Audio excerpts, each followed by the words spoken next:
অনেকেই আছেন নিজের কাজের তাগিদে অর্থাৎ পেশার দরুন রোজ মেকআপ করতে একরকম বাধ্য হন। আবার এরকমও অনেকে রয়েছেন যারা নিজেদেরকে নিখুঁতভাবে প্রেজেন্ট করতে বা সুন্দর দেখাতে রোজ এই মেকআপেরই ভরসা করেন। কিন্তু আপনাদের মাথায় কি এই প্রশ্নটা আসতে পারে যে রোজের আপনার এই প্রসাধনী সঙ্গী কোথাও গিয়ে আপনার শত্রু বা ক্ষতির কারণ হয়ে উঠতে পারে না তো? বা একই সাথে এই মেকআপ ইউজ করার যে প্রবণতা আপনার ত্বকের বিপদ ডাকতে পারে না তো? এবং একই সাথে যে প্রশ্নটা মাথাচাড়া দিচ্ছে যে মেকআপে থাকা নানা ধরনের রাসায়নিক পদার্থ কোথাও গিয়ে নানা ধরনের ত্বকের সমস্যার সাথে সাথে ত্বকে সেতির প্রবণতা বাড়াতে পারে না তো? সেই সব প্রশ্নই আজকে রাখবো এবং কথা বলবো এই বিষয় নিয়ে। এই মুহূর্তে আমার সঙ্গে রয়েছেন skin specialist doctor Sanjay Ghosh. প্রথমেই আপনাকে এস নিউজের পর্দায় স্বাগত। আমি একটা জটিল বা খুব কঠিন প্রশ্ন নিয়েই আমাদের আলোচনা শুরু করলাম। তো একদম শুরুতে জানতে চাইবো যে মেকআপের কথা আমি বলছি, সাধারণ চলতি মেকআপে কি কি ধরনের রাসায়নিক থাকে? না, বিভিন্ন ধরনের রাসায়নিক পদার্থ থাকে আমাদের যেটা মেকআপ, এবং ডিফারেন্ট টাইপস অফ মেকআপ হয়। সেটা খুব বড় কোম্পানির হতে পারে বা ছোটোখাটো কোম্পানির হতে পারে, কিন্তু কোম্পানিটা সবসময় ম্যাটার করে না। অনেকে আমাদের জিজ্ঞেস করেন কোন ব্র্যান্ড কিনবো, সেটা ইম্পর্টেন্ট না। ইম্পর্টেন্ট হচ্ছে সেই উপাদানটা কী আছে, সেই বড় কোম্পানি হোক বা ছোটো কোম্পানি। কারণ অনেক বিদেশি কোম্পানি আছে যারা ইন্ডিয়াতে এসে কিন্তু তারা বিদেশি মানটা রাখে না। সমস্যাটা এইখানে, অনেকে খুব খরচা করে একটা বিদেশি ব্র্যান্ড কিনলেন, তারপরেও প্রবলেম হয়ে গেল, এরকম আমরা প্রায় দেখি। তো এখন উপাদানের মধ্যে একটা তো উপাদান আছে যেটা ফার্স্ট হচ্ছে যেটা খুব অয়েলি উপাদান, যেটা থেকে অনেকেরই আমরা যেটা দেখেছি মানে অয়েলি প্রোডাক্ট থাকে, যেগুলো মিনারেল অয়েলস থাকে, সেখান থেকে তো ভীষণ ব্রণ, বা অনেকেরই দেখবেন মেকআপ করে বিশেষ করে একটা বয়স অবধি ব্রণ হয়, 20-25 বছর অবধি। কিন্তু আমরা দেখবেন 40, 45, 50 যারা আমাদের কাছে অভিনেত্রী বা অভিনেতারা আসেন, তাদের অনেকেরই দেখবেন খুব ব্রণ হয়, পিম্পলস অনেক বেশি বয়স, এটাকে আমরা অ্যাডাল্ট অ্যাকনি বলি। এবং এর মূল কারণ কিন্তু প্রসাধন থেকে এটা হয়। সেটা তাদের দোষ নেই, তারা ধরুন একটা ফাউন্ডেশন ব্যবহার করেন খুব ভালো কোম্পানিরই, কিন্তু তার বেসটা হচ্ছে অয়েলি। তো সেই অয়েলি বেস মানে যে মিনারেল অয়েল দিচ্ছে, অয়েল পোরগুলো ব্লক করে দিচ্ছে, ব্লক করা থেকে সেখানে পিম্পলস হচ্ছে। আচ্ছা, এবার আর একটা হচ্ছে যে কিছু স্ট্রং কেমিক্যাল থাকে যেটা হয়তো পার্সেন্টেজটা বেশি দেয়। আমাদের দেশে একটা পার্সেন্টেজ বেশি দেওয়ার প্রবণতা আছে, যেটা বিদেশে একটা নিয়ম আছে, আমাদের দেশেও সেই নিয়ম আছে যে এত পার্সেন্টেজ একটা প্রোডাক্টের ইউজ করতে পারবেন। তো সেই পার্সেন্টেজটা বেশি দেয় যাতে লোকে বেশি প্রথম যে হ্যাঁ বেশ চকচকে দেখাচ্ছে, বিষয়টা মানে নিজেকে খুব একটা মানে গ্লোরিফাইড লাগছে। তো এই ক্ষেত্রে কিন্তু ওই উপাদানটা ক্ষতি করছে। যেটা নিয়ম, গভর্নমেন্টের যে নিয়ম বা আমাদের মেডিকেল যে নিয়মগুলো বিদেশেরা মানতেই হয়, এদেশে নিয়ম আছে কিন্তু অনেকেই মানেন না, অনেক বড় কোম্পানিও মানেন না। তো সেইখানটা সমস্যাটা হচ্ছে যে সেইটা লাগিয়ে একটা অ্যালার্জি হয়। অ্যালার্জি আবার দু রকম, অনেকের একটা লাগিয়ে ভীষণ ইরিটেশন হয়ে গেল, সারা মুখ লাল হয়ে গেল, এরকম অনেকেই আসেন। আর একটা হচ্ছে কন্ট্যাক্ট অ্যালার্জি, মানে অনেকের ইরিটেশনটা কিন্তু যে কোনো লোকের হতে পারে, যদি উপাদানে গণ্ডগোল থাকে তাহলে যে কোনো লোকের হতে পারে। আর অ্যালার্জিটা সবার হয় না, যার সেটা শ্যুট করে না। ধরুন প্যারাবেন বলে একটা জিনিস আছে, যেটা খুব কমনলি আমাদের এই যে কসমেটিক্স বা যে মেকআপের মধ্যে থাকে, ওটা হচ্ছে একটা প্রেজারভেটিভ। তো এই প্রেজারভেটিভটা একটা মাত্রা আছে, এত পার্সেন্টেজ অবধি আপনি দিতে পারেন। বিদেশে এটা মানতেই হয়। এদেশে যেটা করা হয়, ধরুন 2% দেওয়ার কথা, অনেকে 4-5% দিয়ে বসে থাকে। তারপরে আমার বেশি কেমিক্যাল হচ্ছে, বেশি রাসায়নিক হচ্ছে পার্সেন্টেজ, এতে অ্যালার্জির চান্সটা অনেক বেড়ে যাচ্ছে। এর জন্য আমরা প্রচুর পেশেন্টের অ্যালার্জি পাই, প্যারাবেনে বিশেষ করে যাদের অ্যালার্জি আছে। আর একটা জিনিস, এটা নিয়ে আমাদেরই কিছু রিসার্চ আছে, প্যারাবেনে যে অ্যালার্জি কত পার্সেন্ট, প্রায় 30% লোকের প্যারাবেন অ্যালার্জি আছে। আচ্ছা, নেক্সট হচ্ছে ফ্রেগনেন্স, অনেকের ফ্রেগনেন্সে অ্যালার্জি থাকে। সেটা কিন্তু এই আমাদের মেকআপের মধ্যে এটা খুব বেশি পরিমাণে ব্যবহার হয়, বিভিন্নভাবে ব্যবহার হয়। তো ফ্রেগনেন্স, যদি কতগুলো ফ্রেগনেন্স আছে যেগুলো অ্যালার্জি ফ্রি, মানে অ্যালার্জির চান্স কম, আমাদের দেশে সেগুলো খুব কম ইউজ হয়, একটু দামি। কিন্তু সেন্সিটিভ স্কিনের জন্য আমাদের দেশে দুর্ভাগ্যবশত খুব কম মেকআপ পাওয়া যায় যাদের সেন্সিটিভ স্কিন। আর যারা খুব রেগুলার মেকআপ করেন, বিশেষ করে যারা অভিনয় বা এগুলো করেন, তাদের কিন্তু অভিনয় শুধু নয়, যারা ধরুন একটা কর্পোরেটে চাকরি করেন, একটা রিসেপশনে থাকেন, তো তাদের তো এগুলো ব্যবহার করতে হয়। তো তাদের রেগুলার ইউজের জন্য স্কিনের কিছু প্রবলেম তো হয়। তো এই প্যারাবেনের পরে ফ্রেগনেন্স বললাম, এই গন্ধ, ফ্রেগনেন্স, আর একটা হচ্ছে বেস যেটা দিয়ে এটা তৈরি হয়, তাকে বলে ল্যালোনিন। তো এই তিনটেতে আমরা খুব কমন অ্যালার্জি পাই। তো এই তিনটে প্রোডাক্ট ফ্রি কসমেটিক্স পাওয়া যায়, বিদেশে পাওয়া যায়, এদেশেও কিছু কিছু মেডিকেল কোম্পানি সেই ধরনের, ধরুন ময়েশ্চারাইজার, ফেস ওয়াশ, এগুলো যদি প্যারাবেন ফ্রি হয়, ফ্রেগনেন্স ফ্রি হয়, ল্যালোনিন ফ্রি হয়, আমরা সেটা রেকমেন্ড করি। ধরুন কেউ অ্যালার্জিতে খুব ভুগছেন, আমরা চেঞ্জ করে এটা করি, তাহলে তারা দেখা যায় অনেকটা ইমপ্রুভ করে যাচ্ছে। আর নন অয়েলি বেস, লো অয়েল আর অয়েল ফ্রি যদি বেস হয় তাহলে সেটাও উপকার করে। এইটা তো হলো একটা অ্যালার্জির প্রশ্ন। এবার যেটা আর একটা প্রবলেম, অনেকে একটা প্রোডাক্ট লাগালেন, তারপরে সূর্য আলোয় তো বেরোতেই হয়, তারপরে একটা ফোটো অ্যালার্জি হয়, আলট্রাভায়োলেট, নর্মালি বেরোলে হচ্ছে না, একটা কসমেটিক মেখে যখন এটা কিন্তু সানস্ক্রিনও হয়। সানস্ক্রিন নর্মালি আমরা সান প্রোটেকশনের জন্য ইউজ করি, কিন্তু অনেকে দেখবেন একটা অদ্ভুত সানস্ক্রিন মেখে যখন বাইরে বেরোচ্ছে তার মুখ লাল হয়ে যাচ্ছে। তার মানে ওই সানস্ক্রিনের মধ্যে যে উপাদান আছে সেটাই ওনার সহ্য হচ্ছে না। ওই ধরনের সানস্ক্রিন মানে তার ব্যবহারই করা উচিত, তাতে আরও ক্ষতি হচ্ছে।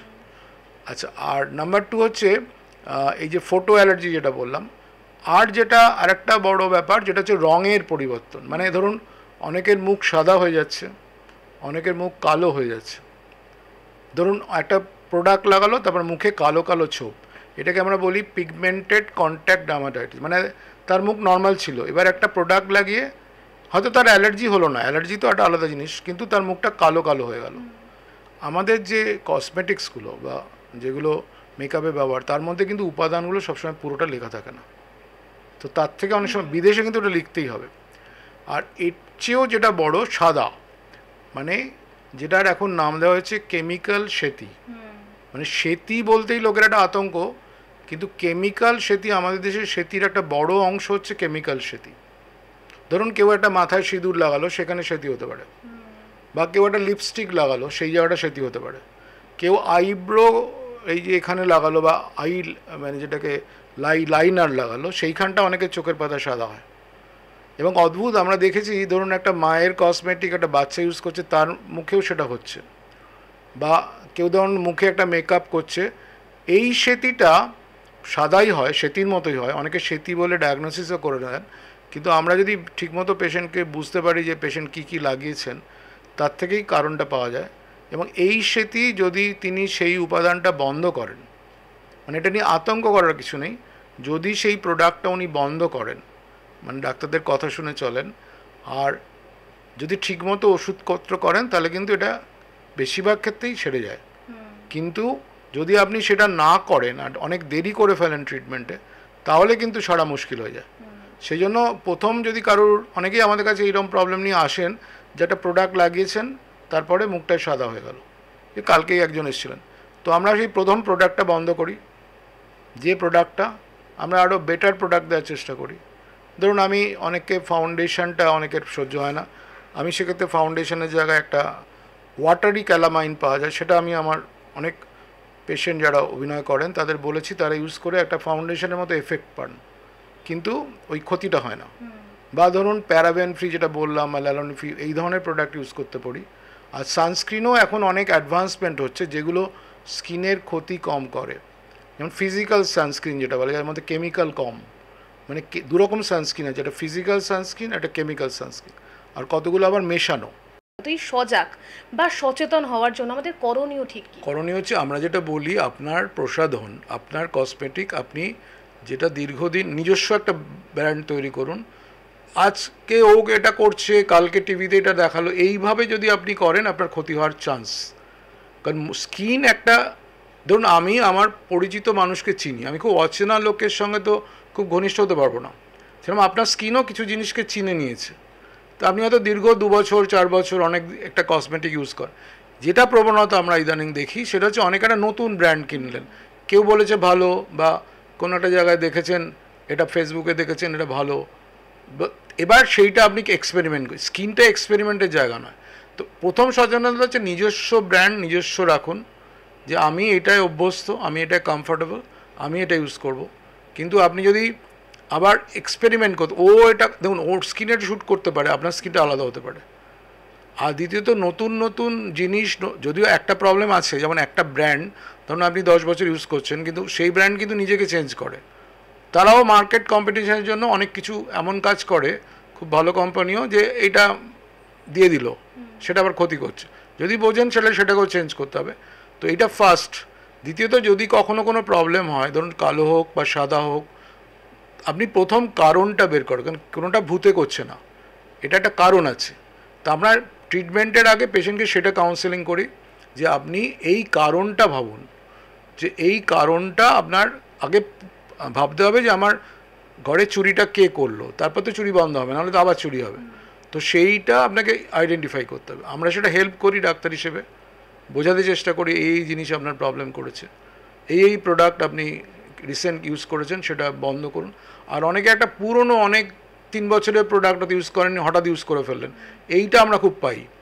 মানে এসে বলেন অনেক পেশেন্ট যে আমি 3 বছর 4 বছর আগে কিনেছি, হয়তো তার ডেটটাও ঠিক নেই, এবং সেটাও মুখে লাগিয়ে ফেললেন। আর তারপরে অনেক lot of problems, allergy, irritation, সাদা কালো সবই হতে পারে। পুরনো প্রোডাক্ট তার তো ডিগ্রেডেশন হয়, তার চেঞ্জ হয়, কেমিক্যাল এমনি প্রবলেম, পুরনো হয়ে গেলে তার আরও প্রবলেম। আর ফেসের স্কিনটা মানুষের সবচেয়ে ডেলিকেট, ফেস হচ্ছে সবচেয়ে সেন্সিটিভ, তার মধ্যে আইলিড আরও সেন্সিটিভ। তো চোখের পাতায় টাতায় যেগুলো ম্যাসকারা টাস্কারা লাগাচ্ছেন সেগুলোও কিন্তু খুব কেয়ারফুল লাগাতে হবে। কোম্পানিটা, মানে অনেকে আমাদের জিজ্ঞেস করেন কোম্পানি, দামটা আবার বলছি ইম্পর্টেন্ট না, ইম্পর্টেন্ট হচ্ছে যে আপনার স্কিনে কোনটা শ্যুট করে সেটার মধ্যেই থাকুন। আর আতঙ্ক করবেন না, যদি সেটি হয়ও কেমিক্যাল, সেটি আমাদের অভিজ্ঞতায় বেশিরভাগ ক্ষেত্রে সেরে যায় যদি আপনি সেই কারণটাকে রিমুভ করেন আর একজন স্কিন স্পেশালিস্টকে খুব তাড়াতাড়ি দেখান প্রথম থেকেই, সেটাকে বাড়তে দেবেন না। আর যে জিনিসটা মনে হচ্ছে আপনার কারণ হতে পারে সেটাকে বন্ধ করে ডাক্তারের কাছে আসুন, তারা আপনাকে গাইড করবে। এবং সেটার, আর সেটি ছোঁয়াচে না, লোকের অদ্ভুত কতগুলো আইডিয়া আছে, সেটি একেবারেই ছোঁয়াচে না। এবং কেমিক্যাল সেটি, আমাদের যত সেটি আমরা পাই তার মধ্যে এখন মেজরিটি হচ্ছে কেমিক্যাল সেটি, আর ভারতবর্ষে এটা বেশি।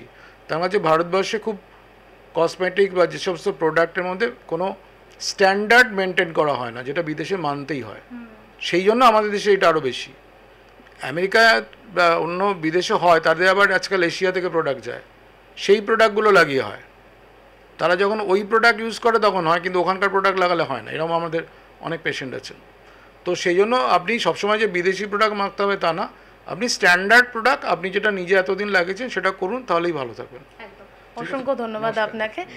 মানে ডক্টর যেমনটা বললেন যে আমাদের ত্বক, আমাদের স্কিন প্রচণ্ড সেন্সিটিভ একটা পার্ট আমাদের শরীরের, তো সেই জায়গাতে কোনো রকম এক্সপেরিমেন্ট আমরা করব না, একটু সজাগ থাকবো, একটু সচেতন থাকবো, তাহলে আমরা ভালো থাকবো এবং একই সাথে আমাদের ত্বকও ভালো থাকবে।